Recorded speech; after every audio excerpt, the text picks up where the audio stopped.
Let me just make sure all of my ducks here are in a row. Sorry, everybody. 1 second here.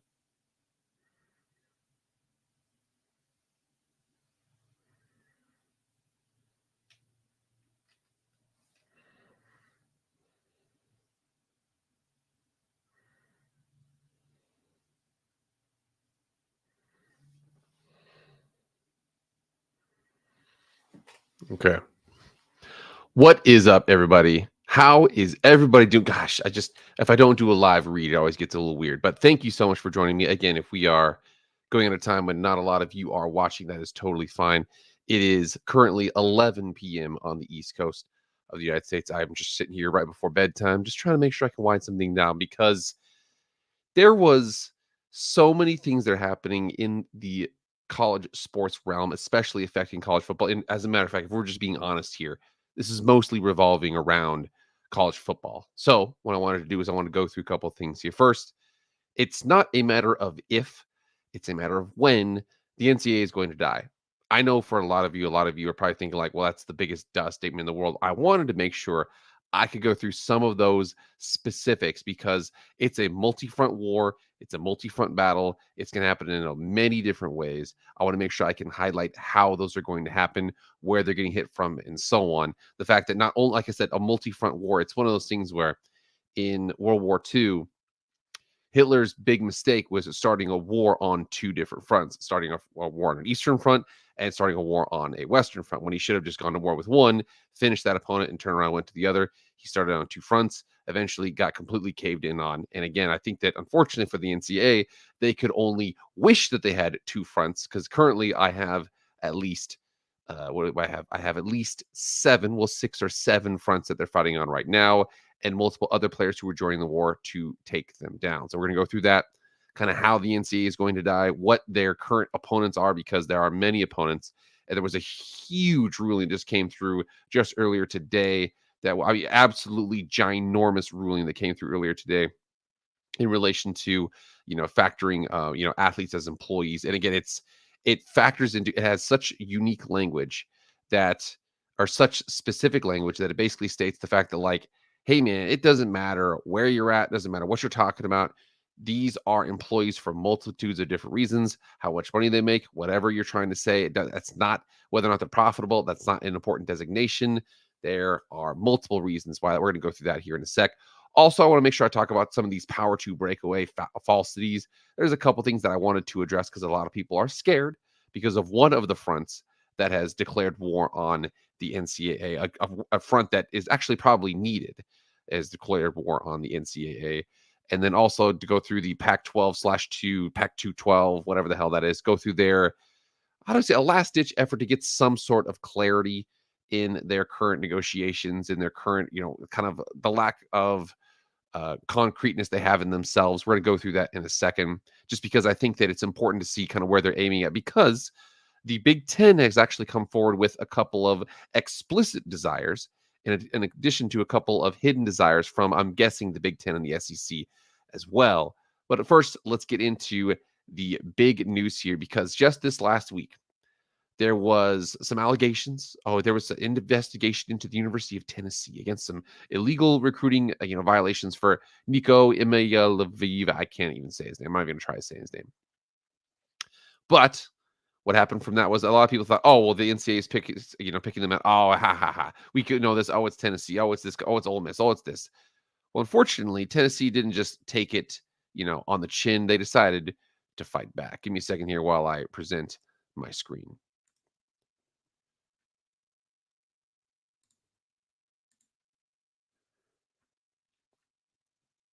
Let me make sure I'm looking the right good. All right, cool. Perfect. Here we go. All right. So from Reuters, and this is, like I said, this is big. This was just on the 31st, just a couple days ago. The NCAA is hit with lawsuits by Tennessee, in addition to adding Virginia over student pay. So Tennessee and Virginia have sued the NCAA over its rules restricting compensation for student athletes, marking the first U.S. states to enter a long-running legal fight over players' compensation rights. It's important to remember with this too, and I heard that Joel Klatt say this before, and it'll get into the reasons why here. It's because of The big reason why this is happening right now is because of selective enforcement. I know a lot of you are thinking like, what do you mean by selective enforcement? Well, as an example, I heard Joel Klatt say this earlier on one of his shows, and it's such a great example. I'm going to use it. Absolutely, I'm going to use it. It's Joel Klatt. He's one of the best, names in college football. But he basically stated, he was like, okay, so here's the deal. Let's just say the speed limit's 35 miles an hour, and you drive 35 miles an hour, and everybody else around you is driving 50 miles an hour. So you're like, okay, well, I'm just going to drive 50 miles an hour. You eventually start driving 50 miles an hour, and then 60 miles into you all driving 50 miles an hour in a 35, somebody pulls you over and says, hey, you were going 50 in a 35. And they say, wait, what are you talking about? How far back was the speed limit, the speed limit sign? And they're going to be like, well, it doesn't matter. Well, it's like, well, everybody else is around me is going 50. Why'd you pull me over? It's like, listen, it doesn't matter. You're breaking the law. And that's what Tennessee was doing. Is unfortunately the big breakdown here, and all of this, the TLDR of this conversation is that you're not supposed to use name, image, and likeness payments as inducements, inducing somebody to make a decision to come over to you. Basically, what it means is that if your name, image, and likeness is worth $4 million and you pay $4 million, that's fine. If your name, image, and likeness for a left tackle is $70,000 and you pay them $700,000, that's an inducement. You can't get $700,000 of NIL value by selling, left tackle cleats or something like that. I'm just saying that's an example. But basically that's what's going on, is the fact that it's been the Wild West, and a lot of these mid-tier programs who can't compete from a structural perspective have been paying a lot, and even some of the top schools have been paying a lot too, to make sure these players come to them. Tennessee got popped for Nico I from California to come over to him, and Tennessee is like, we're not going to take this one. You guys are selectively enforcing this. This is BS. Everybody else is doing the same thing. Why'd you select us out? This is a bunch of crap. Well, continuing on with this article, let's see what the specifics of the lawsuit are. States filed the lawsuit in Knoxville, Tennessee federal court on Wednesday, accusing the college athletic governing body, the NCAA, of violating U.S. antitrust law with its rules controlling compensation for commercial use of athletes' name, image, and likeness. The NCAA is already facing similar lawsuits from current and former athletes seeking billions of dollars in damages over curbs on compensation for their participation in competitive collegiate sports. The new case is focused on an alleged NCAA restriction against NIL compensation opportunities as a recruiting tool. So it says here, student athletes should have more freedom over negotiating and earning money for their skills and ability. Virginia Attorney General Jason Miyares, a Republican, said in a statement. Tennessee Attorney General Jonathan Skrmetti, also a Republican, in a statement said students shouldn't be left behind while everybody else involved prospers. And again, that is one of the big reason why this is all happening, spoken ad nauseum by a zillion different people. The big reason why this is all happening is because for the longest, I always want to make sure that I'm clear about this, okay? Who is Larry Fink? He had the smartest and most diabolical statement ever. Larry Fink is the CEO of BlackRock, the investment group. He had one of the most sincere, honest, correct, and diabolical statements I've ever heard in my entire life. And if you're a fan of the old world of college sports, I'm going to put you in the same room as Larry Fink for this respect. Here's what I mean. So Larry Fink basically said, he was like, the thing about it is markets like consistency. Unfortunately, democracy is a little bit of controlled chaos. So markets kind of like dictators. Markets kind of like dictators because they know what to expect. Again, markets like consistency because then they know how to factor in costs, how to factor in this, how to factor in that. Freedom, as it turns out, actually is a little bit messy. It requires some destruction. It requires some, negotiation. It's not always consistent. There's different players. There's different things here and there. Boom, boom, boom. However, with a dictator, you generally get to kind of understand, what to expect. It's a known, what a lot of people say this in geopolitics, that person's a known quantity. You know what to expect. You don't know what to expect. Certain people, it's like, I have no idea what to expect. That's a loose cannon. That person could go this way. That person could go that way. I don't really know. I'm just saying that that's an example. So if you're thinking like, which political candidate does a certain foreign entity want, they probably want the more understood candidate. They want the person who they kind of know what to expect, or potentially they want a weak one. But again, that's geopolitics. We're going to move that over here. But I'm basically saying though is that the old world of college football, a lot of people liked it because they're like, you know what? As much as it was the fact that the NCAA was completely screwing over athletes in terms of their compensation, I knew what to expect. And that's the big difference between the younger generation and older generation. Not necessarily a younger generation, older generation, but a pro change, pro fairness, and a pro appeal to authority, appeal to tradition group. That's really the two people are battle. It's the whole okay boomer thing. It's not necessarily old people with that. There's some old guys who are like, yeah, this is completely ridiculous. There's some young people who are like, man, remember the time when college football was a lot more, or college sports was a lot more, secure. It was better. Like, well, first of all, the sport's never been better right now. Specifically, football has never been better. There was legitimately 8 teams this year in terms of parity, 8 teams that had a realistic shot at winning the national championship. Whether or not that's going to happen on a year-to-year basis, I don't know the answer to that question. But I do know that the old model where you had this huge dictator who was getting by with a lot of shady operations. Oh yeah, well you yourself, the athlete, you are doing this for the love of the game, but we're just going to sit back and make all the money in the world off of your name, image, likeness, your ACLs, this and that. Oh, you get injured, you have to figure that out after you leave. Again, there's lots of things here. The athletes, in terms of their maybe not retirements, maybe not getting like what's the term I want to say here, like a retirement, a pension or something like that. But at the same time, like if you leave college, no more athletic, no more medical coverage for you. There's lots of things like that the NCAA was getting by with, and schools were getting by with under the NCAA's purview, that I think were kind of BS. And I think that right now what's happening is a lot of these rules, especially in terms of employee classification, especially in terms of your name, image, and likeness and monetization, especially in terms of how many times we were getting compensated, we weren't. You were controlling us, you weren't. There's lots of things like that people are starting to question. People, meaning the people that are important, that actually have the ability to throw some weight around in this realm. So, continuing on, NCAA members have steadfastly supported the prohibition on impermissible recruiting contacts, booster involvement in recruiting prospects, and the use of NIL offers as recruiting inducements. Very important, the statement said from the NCAA.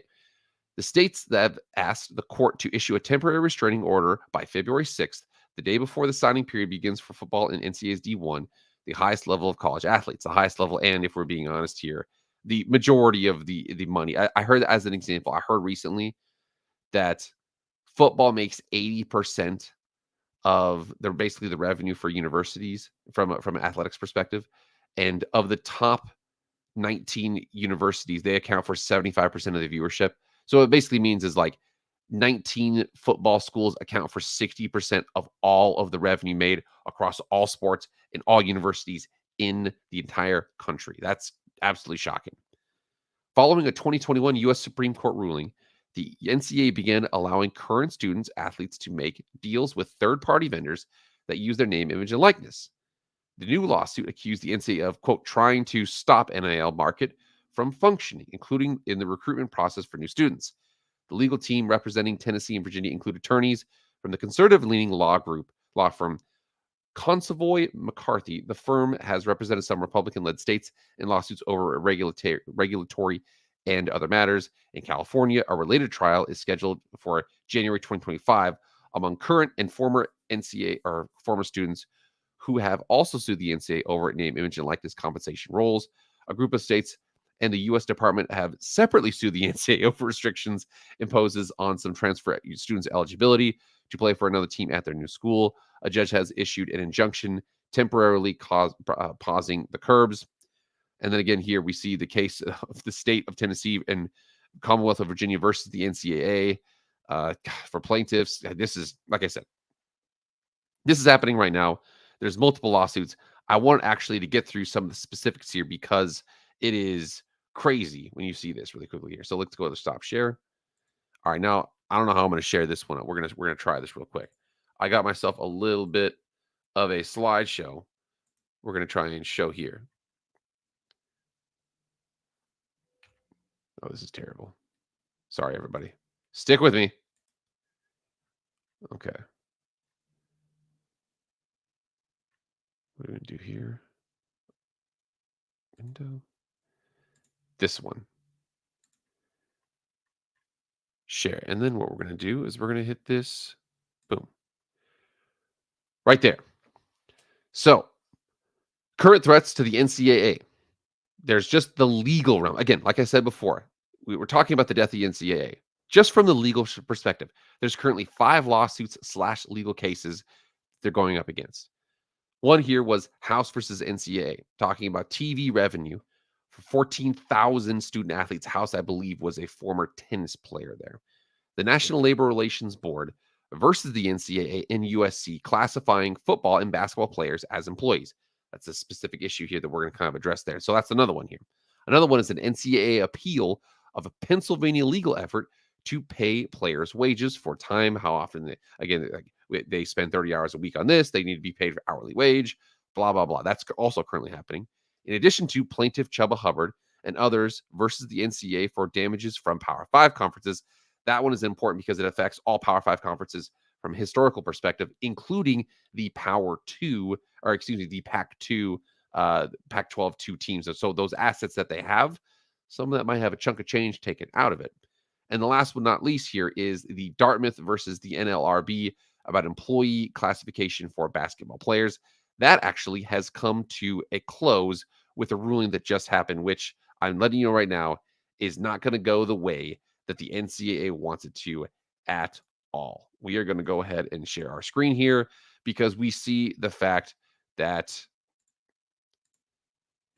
they're employees. The National Labor Relations Board rules that Dartmouth's men's basketball players are employees. This is extremely important. We're going to go through the big reason why here. On Monday, the National Labor Relations Board declared that Dartmouth players can hold an election to unionize. The landmark ruling could shatter the NCAA's amateurism model. That right there, that's it. It's just going to shatter it. It's over. Everything's done. Okay. They are absolutely positively going to be just destroying the NCAA. It is what it is. On Monday, the NLRB issued NLRB. I'm an HR employee, so NLRB issued a landmark ruling that could shatter the NCAA's amateurism model, as if it wasn't already shattered anyway. Dartmouth's men's basketball players are considered university employees under U.S. labor law and therefore are eligible to unionize. Think about that.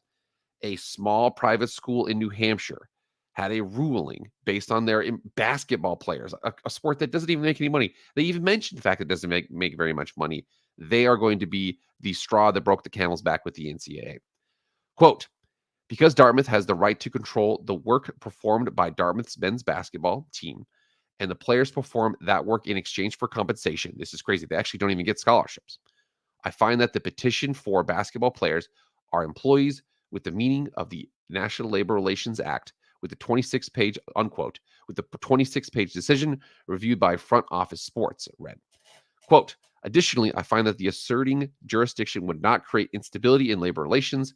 Accordingly, I shall direct an election in the petitioned for unit, unquote. The case was the first filed in September of 2023 by a local chapter of the Service Employees International Union. I'm telling you, I actually used to be in a union too. I would always get these letters. They would always be like, we had to fight, brothers and sisters. And I'm like, I don't even know what the hell that means. But again, the Service Employees International Union, a lot of these services are allying, and this is a service. I mean, it's technically an entertainment, but you know what I'm trying to say here. It's an important thing with the state of New Hampshire. A virtual hearing took place in October that saw witness testimony from current players and athletic department officials. The ruling touched on several common themes considered during the hearing, including the amount of control Dartmouth exerts over athletes and compensation they receive, even if not mandatory, that constitutes them as employees. Ivy League athletes do not receive athletic scholarships like other D1 members of D1 programs. But the NLRB regional director found that the other forms of compensation they received, like apparel, were enough. The lack of profitability did not appear to be a deterrent from the NLRB declaring the players employees. That right there, that sentence right there, is going to catapult college sports into a world that we have no idea what it's going to look like. Representatives from the NCAA, Ivy League, and Dartmouth did not immediately respond to requests for comment. What's next? The Dartmouth team will have the opportunity to hold a union election, though a specific date hasn't been set. Dartmouth's administration has 10 business days to file an appeal of the ruling. The school undoubtedly so. Allowing this ruling to stand would spell the end of the NCAA's business model of athletes not being university employees. If the appeal is filed, the election would still go forward and the results would be publicized. In the meantime, the National Labor Relations Board appeal process would begin. The board usually consists of 5 people, 3 Democrats and 2 Republicans under the Biden administration. However, there's currently a vacancy in one of the Republican seats. At least 3 board members would have to agree on a decision, which could take several months. The appeal process could continue beyond that, however, to a circuit court and ultimately to the Supreme Court. And I want to make sure I bring in the help of my dear friend, Mr. Matt Brown, right now, because Mr. Matt Brown is going to give us a good context for this, for how this is going to affect all, and I mean like all of college sports is going to be affected by this. The NLRB Dartmouth decision reiterates, quote, and we already read this, the profitability of any given business does not affect the employee status of the individuals who perform work for that business. It doesn't matter if a sport, quote, loses money. They are an employee based on the relation you have with them, based on the relation between the control of the university and so on. The NLRB also found that even though Dartmouth men's basketball players don't get an athletic scholarship, the various other benefits they earn from playing, shoes, tickets, etc., constituted compensation. If that's the standard, surely that would include virtually all D1 athletes, D2, D3. I'll tell you, this is getting to the point where if they actually push this to the logical end, like, do NAIA athletes get tickets for their family members? Does that count as compensation? You control, you compensate. Listen. This right here, it's it. It's over. It's done.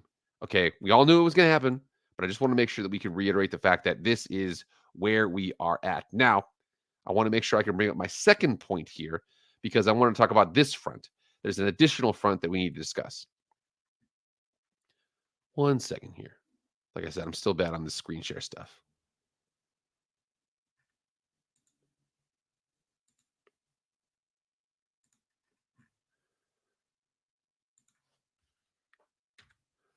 Here, another current threat to the NCAA is the Big Ten and the SEC. So we already saw the legal battles that they're going through. There's just a zillion gajillion things that are happening right now. They're being sued for, there's literally like, there's multiples of 9 figures of lawsuits that are on the table right now. There's almost billions. I mean, it's just, it's absolutely crazy how much money is on the table right now because remember here, if you operate on the old model, you're sitting there, you're thinking, well, I mean, what are we talking about here? I mean, why can't we go back to the old college football world?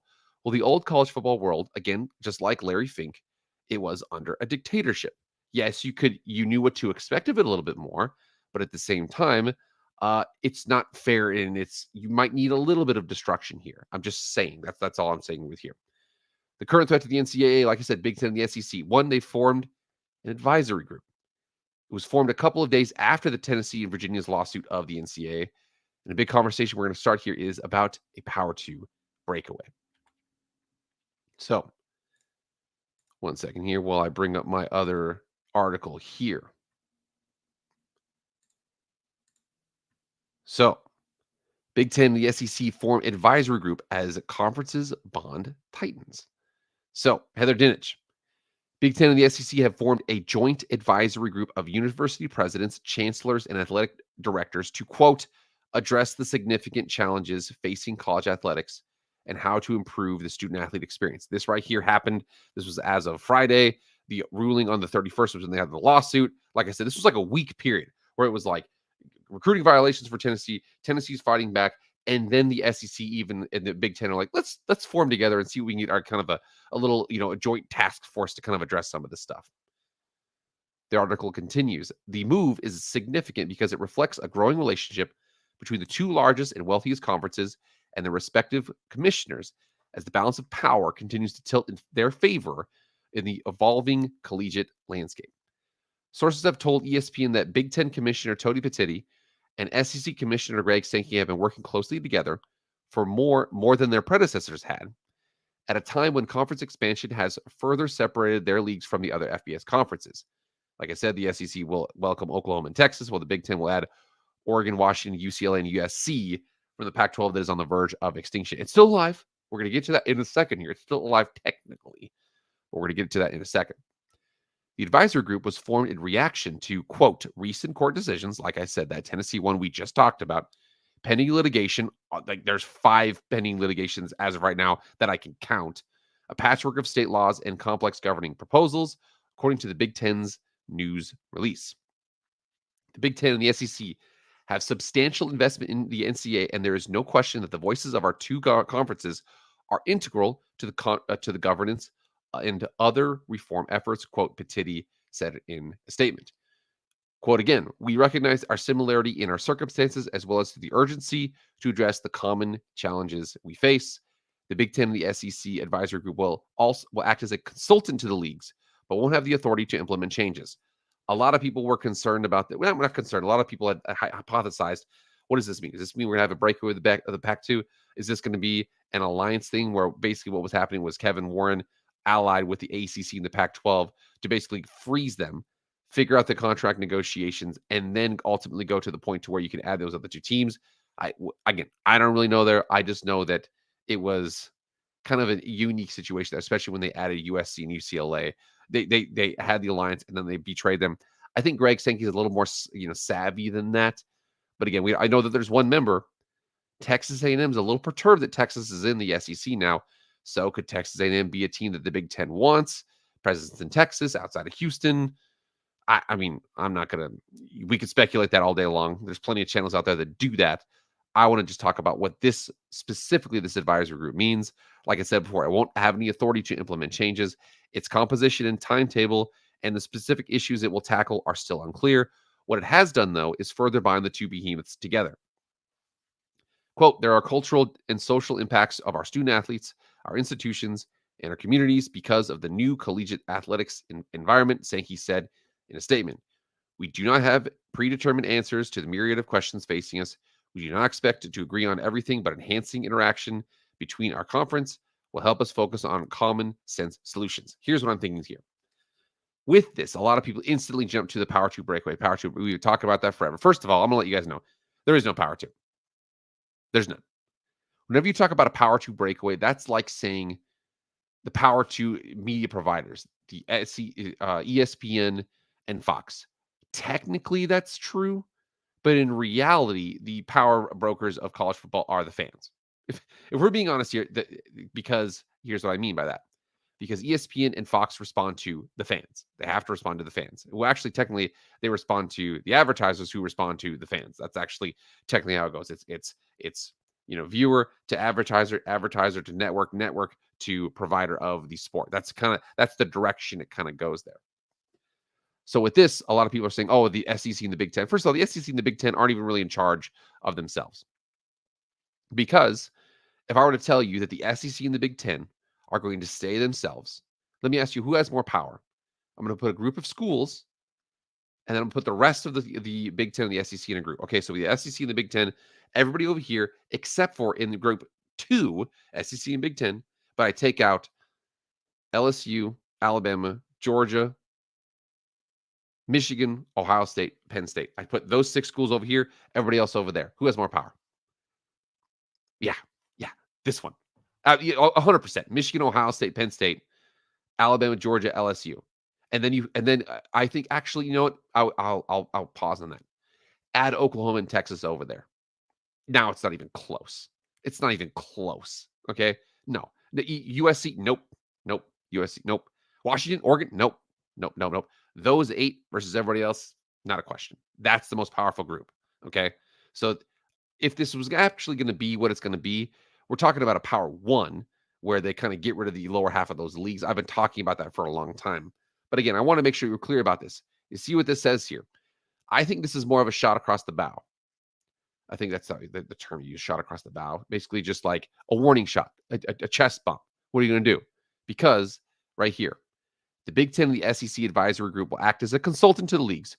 They have no authority to implement changes. Its composition, its timetable, and the issues it will tackle are still unclear. Basically, what it is like, we don't know what we're going to do, but we need to address the fact that there's a lot of crap happening, and we're going to join together. Basically, I think it's like NCAA, get your act together. Again, Joel Klatt said this before. Joel Klatt was like, He was talking to the NCAA and he was like, listen, here's the deal. This is a couple years ago. It's like maybe like 5, 7, 8 years ago, something like that. And Joel Klatt was like, here's the deal, NCAA. You could do 2 moves you don't want to do right now, or you could do 15 moves you really don't want to do 5 years from now. Guess what happened? They're now doing the 15 moves they really don't want to do right now because they didn't get right out of front and handle this. Whether or not it's because the NCAA is inept or not, whether or not it's because inter-conference, interstate regulations, maybe that's the reason why the NCAA was asking for congressional rulings. Whatever the situation is there, all I know is the fact that the NCAA is messing up. It's dying, and the Big Ten and the SEC are cozying up. A lot of people admit for the longest time they're cozying up. Oh my gosh, oh my gosh.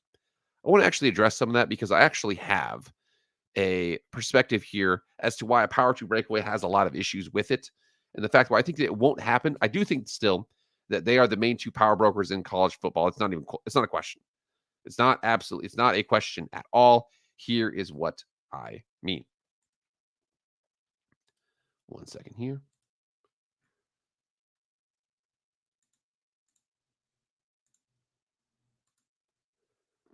All right.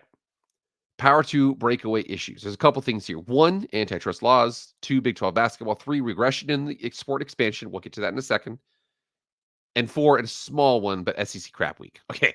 So first one, antitrust laws. Antitrust laws basically means unfair monopolies within a given field, whatever that is. The SEC and the Big Ten don't officially have that, but they unofficially have it. In the same way that, like, if I took Chick-fil-A, Burger King, and Subway and McDonald's, those 4, that right there is like 1/3 of all, maybe even half of all of the sales in terms of, how do I say it? Like fast food, something like that. Same thing with the SEC. The SEC and Big Ten together, that's like 3/4 of the college football blue bloods. USC, Ohio State, Michigan, Texas, Alabama, Georgia. I mean, think about it. That's absolutely crazy.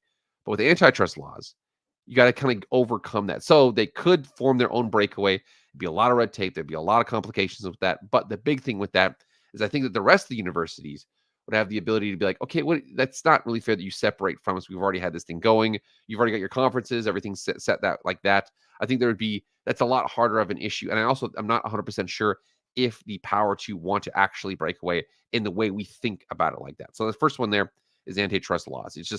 It's a lot more difficult than just, oh, they're just going to break away. It's a lot more difficult than that. Number 2 is Big 12 basketball. I know a lot of people are like, what the hell does Big 12 basketball do? First of all, say what you want about Brett Yormark. Dude's a genius. Absolute genius. Whether or not he's overplaying his hand, he's being arrogant, I'm not even worried about that. Okay? He is so damn smart because what he did was he was like, listen, I see the world. 80% of the money's in football. Unless we can get Notre Dame, there's no football entity that we can add out there, even if we like, Colorado and Utah and Arizona. We like them a lot. We like BYU and Cincinnati, Houston, UCF. We like them a lot. But if we could add Miami and Clemson, we're going to do it. If we could add Texas and Oklahoma, we would do it. Unfortunately, like they lost Texas and Oklahoma. They couldn't add Florida State. They actually tried to. But again, like I said before, unfortunately for them is they realized they were like, okay, we can't, if we try and keep on battling these guys in football, unless we can get Notre Dame, and we can't, we're just going to lose that battle every time. So what he did was he found the strategic partners to add. If you think about Big 12 basketball right now, Big 12 basketball, think about this next year. Arizona, BYU is a pretty good team.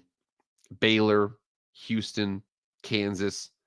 Those are awesome brands of basketball. And remember, this is only like an 18-team league. 16, I think it's 16 or 18. I'm not 100% sure. So it's only a team, a league with under 20 members, and it's got some of the biggest college basketball brands in the world. With that, what they've done is they basically said, okay, whatever happens, whatever the next iteration of college sports is, if you don't include us, you are screwed. Meaning, like, in terms of from a basketball perspective, you're screwed. Now, I know the basketball revenue is way below football revenue, but I am saying the fact that Brett Yarmark understood this. He was, like I said before, he wasn't trying to, it was an apples to oranges comparison. He's like, I can't collect apples like the Big Ten, the Big Ten and the SEC can, but I can collect some oranges. So what he done here is he made sure that happens there. So whatever happens there, if the Big Ten and the SEC want to be associated with Big 12 basketball, and their basketball program sure do, whatever the iteration is, maybe again, they might, give a little bit for the fact that they would include the Big 12 in that. but they would also gain the fact they would have the basketball. Again, it's a little bit there. It's not huge, but it's something. It's the best play he had to make. He did the best thing he could. A next reason here, and this one is a big one that I don't think a lot of people are thinking about right here. Regression in sport expansion. So think about this. Right now, there are 134 teams, or next year, there's going to be 134 teams with the addition of Kennesaw State. Firstly, I'm a big EA college football fan. I love the fact that Kennesaw State is in the game. New Jersey's new stadium. It's all going to be really cool. But with that, 134 teams right now in 2024, or not necessarily, and on July 1st of 2024, which is the beginning of the NCAA calendar year, that's going to be 134 teams. There's going to be a 12-team playoff. They are still deciding on whether or not it's going to be a 6-6 or a 5-7 model. I'm going to get into why it's probably going to be a 5-7 model. But the fact that Washington State's athletic director Schultz is doing his job. We'll get into that in a second. But basically the fact that a watered-down playoff would really hurt the league, meaning this. There's 134 teams. There's a 12-team playoff. And let's just say it's a 5-7 model. Unfortunately, if you take that 134 and you cut out the Big Ten and everybody but the Big Ten and the SEC. So the Big Ten is going to be at 18 teams next year, and the SEC is going to be at 16 teams next year. That's going to be, that's a 34 teams. So 2 more than the NFL. 12-team playoff. So what you're saying is, I actually have to show you, this is absolutely ridiculous, because can you imagine what a 12-team playoff would look like with just the SEC and the Big Ten? It would be so bad. We're actually going to get into a second here because, like I said, a watered-down playoff. Do we reduce the playoff? Unfortunately, it's college football expansion is kind of like, how do I say this? It's kind of like Social Security. There might have been some issues with it. It's never going away. Okay, it's once it got voted, it's never going away. You're never going backwards. The NFL currently has a 17-game regular season schedule. Do you honestly think they're going to go back to 16? Everybody knows they added to get to 17 so they can get to 18 teams. Everybody knows that. So unfortunately, for the people who think that like, oh yeah, well, we're going to go back. We're just going to reduce the games.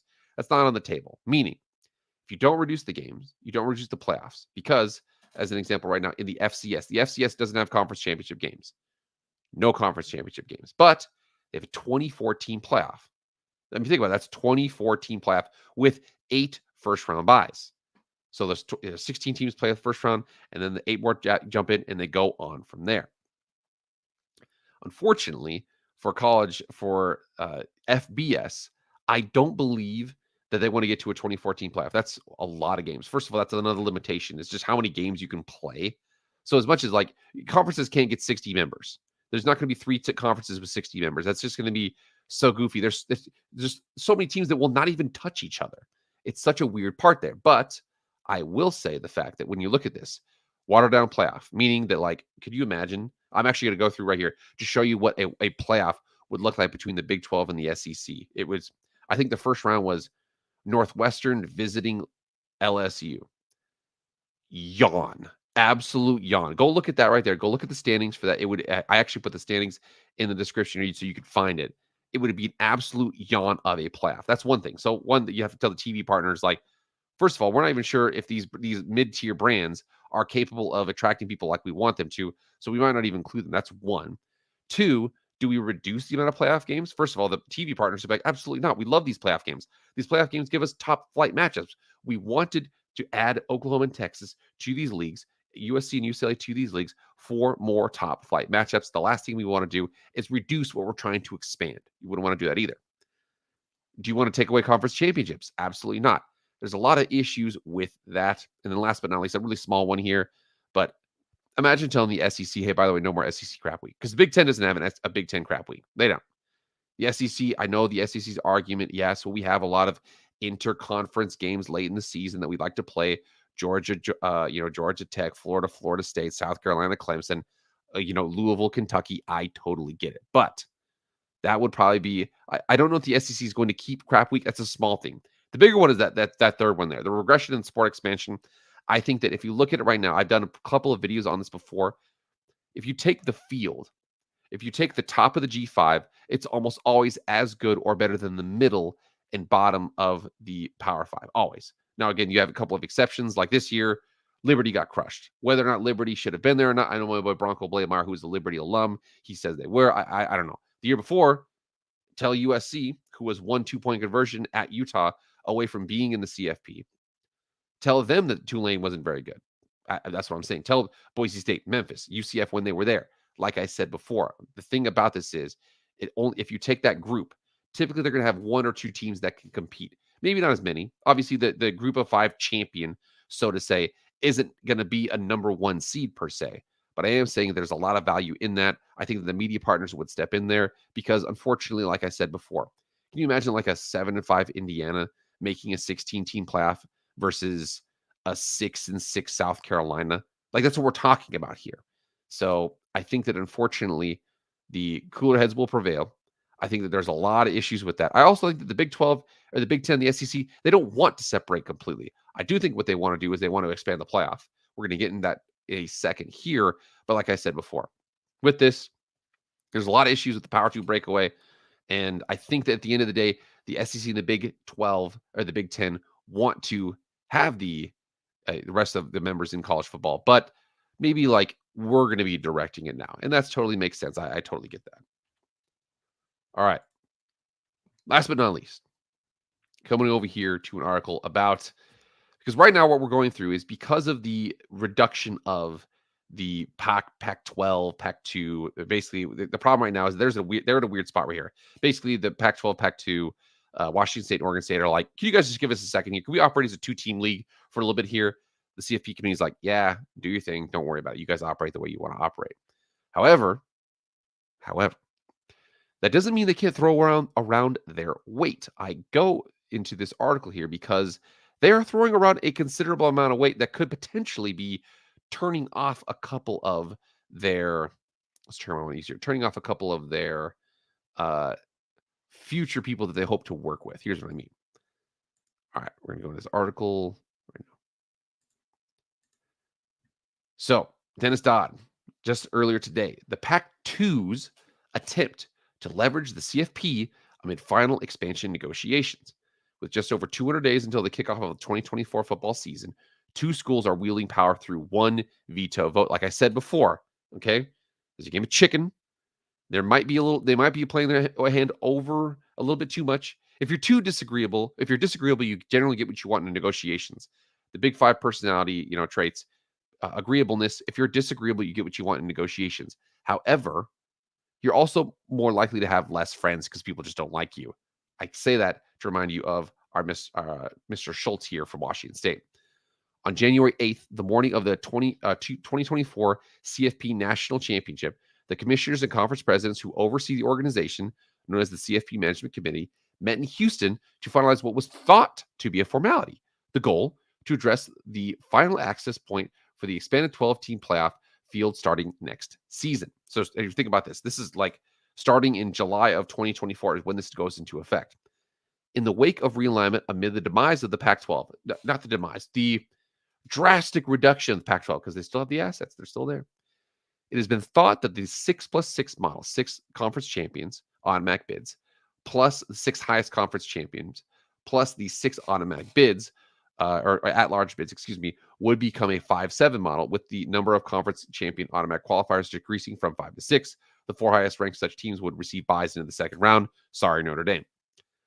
I would be shocked. Quote, I would be shocked if we don't have a 5-7 model. The CFP Board of Managers, Chairman Mark Keenum, president at Mississippi State, on that day, the Pac-12 conference has asked to wait a couple weeks. The Pac-12/2, whatever it is. 4 weeks later, there's been no movement on the issue, and there really isn't a Pac-12 either. What's left of the conference, Oregon State and Washington State, might as well be considered the Pac-2, the plucky leftovers from the Pac-12 asked to delay the vote during the January 8th meeting. The 2 schools, battered and bruised after being left out of conference realignment, could essentially control the CFP on any issue going forward over the next 2 years. All CFP decisions must be made unanimously. That's a very important thing. They must be made unanimously through the end of the current media rights contract, which concludes after the 2025-2026 season. As a result, less than 11 months until the 12-team playoff kicks off, the CFP is once again stuck in the mud. It helps that the Pac-2 cause that Washington State President Kirk Schultz just so happens to be the Pac-12 representative on the board. Quote, what I know for certain is that Kirk wants to use that leverage for, or that vote for leverage, said a source close to the Pac-2. Kirk Schultz has the Pac-12 vote, and he effectively has a veto vote. Like I said, it has to be unanimous, meaning if he doesn't get what he wants, if he doesn't get certain things that he needs, he is going to veto it. Remember, he's on this board for 2 years. I say that to say the problem with that is, unfortunately, it's only for 2 years. So he's a little game of chicken here where it's like, are you wanting to run all the way up to the end of this 2 years and get us so mad to the point to where the Big 12 and the SEC do find a way to break? Do we break away the Power 4 conferences from the other conferences? There's lots of things that could move here. But like I said before, he currently has that veto vote. He's using it because he needs a little bit of time here. That indicates this entire process is hardly the formality it was once thought to be. But the question becomes, to what end are Schultz and the Pac-12 attempting to wield their leverage? Keenum said 4 weeks ago that 2 schools had, quote, legal issues to work through. Schultz is apparently seeking voting rights and revenue assurances going forward. Yahoo Sports reported Sunday. The CFP Management Committee convenes Monday and Tuesday in regularly scheduled meetings. Schultz did not reply to a request for comment. For the 2 schools facing an uncertain future, holding onto that vote like a life raft in a hurricane is certainly about money. Here's why it's about money. Boom, that extra spot in the playoff is worth a lot. And we talk about the fact that, like I said, the 6-6-5-7 model as of next year, that could potentially mean that the Big 12, Big 10, ACC, SEC, and American and Sun Belt and Sun Belt and the Mountain West and the American, those could be your automatic, in terms of automatic bids into the conference. Meaning that teams like this year, I believe it was Ole Miss was like 11, Penn State was 10, somewhere around there. Those teams could be held out for a Liberty. As much as people don't like, oh gosh, Liberty, or an SMU. SMU was in the American. Those 2 teams would be in. SMU and Liberty would be in, and Ole Miss and Penn State could be out. That's one of those examples. So that extra spot in the playoff is worth a lot. Research shows that the additional at-large bid is most likely to be filled by an SEC or Big Ten school. Wow, research? What crack team found that out? Okay. The group of 5 has already voted to support a 5-7 model, figuring a reduction of automatic qualifiers was inevitable anyway. The original 6-6 model was based on the Power 5 concept, with the Pac-12 gone. Hey, reduced. They're still around. It's now a Power 4 with the ACC and Big 12 alongside the SEC and Big 10. I think Schultz is just sitting on his vote, trying at the end of the day to get a little more money from the CFP, said as an industry source with an experience in such negotiations. He's not a fire thrower guy. He's made it clear that he thinks that he and Oregon State need a little special something. Like I said, he's not a fire thrower guy, so he's delaying the vote. I think everybody thinks it's going to happen at some point. I actually go through that here in a second, but he's using his leverage. He certainly got it. Pac-12 athletic departments need the boost. Washington State is 53rd nationally in revenue, $85 million, while Oregon State is 54th with 83, according to USA Today's database. To put that into the upper half of the FBS, but in the bottom half of their old conference, like I said, they want some financial insurances now so they can continue running major conference athletic departments while figuring out their futures. Oregon State and Washington State will make an estimated $35 million in the final full Pac-12 media rights payouts before the league officially ends after July 1. It's not ending. It's just reduced. After that, the schools will fight to maintain their standard of living. The pair will split what the San Jose Mercury News estimated to be $260 million from a period of multiple years. In the NCAA tournament, units owed to the Pac-12, along with the Rose Bowl payouts and settlement money from the 10 schools that left the league. However, significant liabilities are still attached to the Pac-12 brand that will be reducing the incoming income.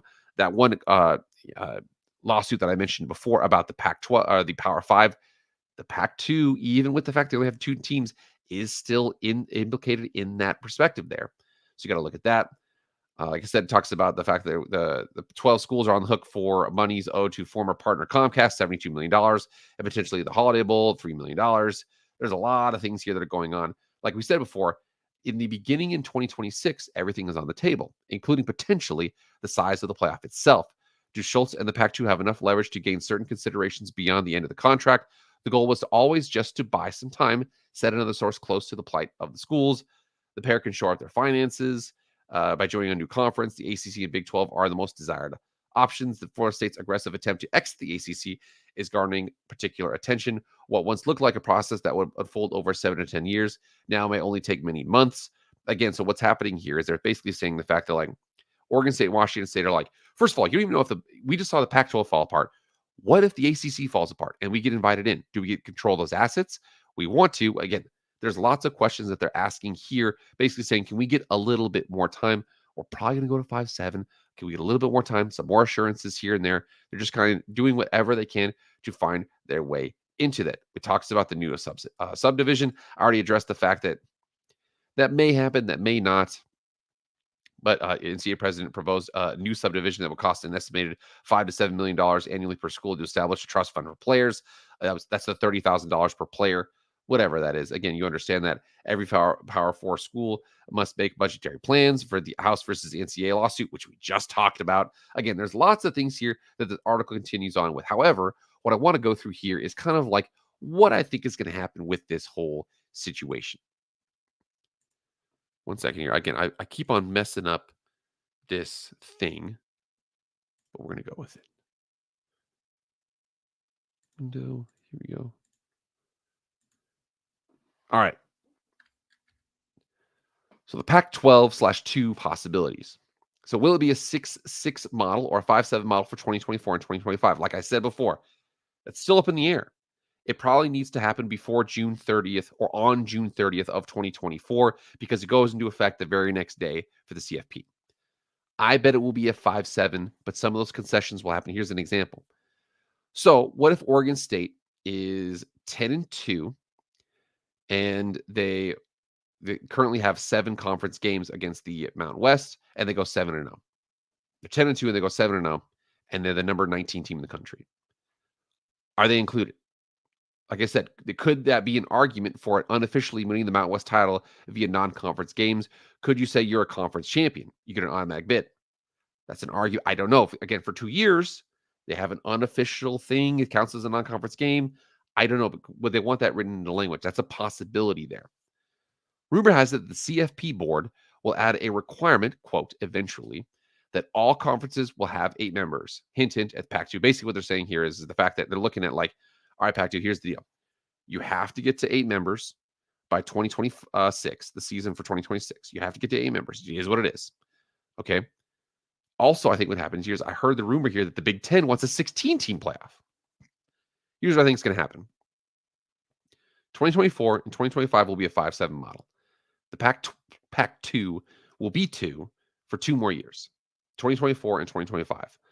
I already addressed this before in another video that I think that the most likely outcome is they're going to pluck for the top from the Mountain West and then the top of the American and form another G5 league, but like the best G5 league, something like that. That's a possibility. They could also do the Mountain West has 12 members.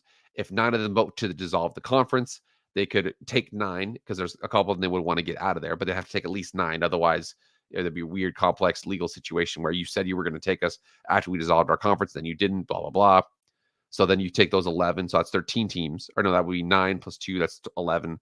And then you'd probably add a couple teams. You probably look to add a Memphis. You probably look to add a North Texas, Texas State, another Tulane, something like that. Like I said, that's a possibility. But my best guess, though, is whatever that is, that won't happen until 2026, 2025, and 2024 will be a 5-7 model. We're going to go to a 16-team playoff. And what will happen there is it will go to a 6-10 model. So the 6-10 will be there's the 4 power conferences. And they will basically get like ACC, SEC, Big 10, Big 12 would all get an automatic bid. The G5, the 5 conferences, including the Pac-2, so probably 6 conferences now, there would be 2 spots between those 6 leagues. And then as opposed to having a 5-7 where there's only 7 at-large bids, there's now 10. And 3 of those 3 additional would probably go 2 SEC, 1 Big 10, maybe 1 ACC, 1 SEC, 1 Big 10. Either way, each league would get another, and maybe even one of those leagues, SEC, every couple of years could get 2, at-large bids. Something like that's going to happen here. Like I said before, Kirk Schultz, the AD for Washington State, he's not screwing this up, but he's definitely holding up the process because he's like, first of all, what happens if Florida State gets out of the ACC? Everything's up in the air.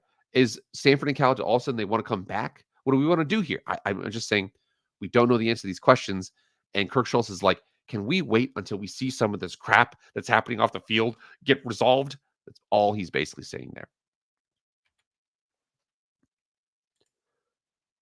All right, guys, that is it for me. I am going to make sure, like I said, I'll cut this up into some videos. If you want me to get anything you want in terms of a video to be made, get in the comments. Let me know. I appreciate all of you guys so much. But that'll be it for me, guys. I'm tired. I'm going to go to bed here, but I'll see you guys later. I am out.